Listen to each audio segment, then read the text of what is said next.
High, আমি July. June July না, আমার নামই জুলাই। আর এটা আমার একটা ছুটির দিনের ব্লগ। ঘুম থেকে উঠেই চিয়া সিডস খেলাম, তারপর ল্যাদ খেলাম, তারপর ম্যাঙ্গো লস্যি খেতে খেতে দেবদার মুভির গান শুনছিলাম, তারপর আরও ল্যাদ ল্যাদ ল্যাদ। তারপরে ল্যাদ কাটিয়ে অবশেষে গেলাম আমি আর দিদিভাই মেলায় ঘুরতে। কন্টেন্ট চাইতো না কি, ব্যাস মেলায় ঢুকেই হারিয়ে গেলাম। কত ক্লিপস, কানের, এই এত এত অক্সিডাইজ জুয়েলারি দেখে কোন মেয়ে না পাগল হয়ে যাবে বলো। তারপর গেলাম মুখশুদ্ধি কিনতে, মেলার অন্যতম সেরা আকর্ষণ।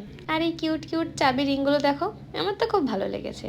আর এই এত এত ক্রকারিজ, এই পিতলের বাসনের দোকানটাও আমার বেশ ইউনিক লেগেছে। আর মেলা মানেই এত এত রাইডস, এই রাইডসগুলো দেখে কিরম বাচ্চাবেলার কথা মনে পড়ে যায় না।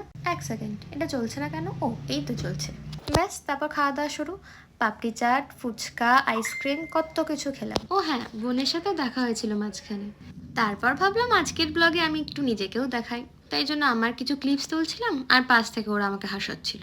যাকগে, তারপর বাড়ির জন্য গজা মিষ্টি নিয়ে বাড়ি ফিরলাম। বাড়ি ফিরে দেখি অ্যামাজন থেকে একটা এত বড় পার্সেল এসেছে। এটাতে কি আছে কাল দেখাবো, আজ এটুকুই, টাটা।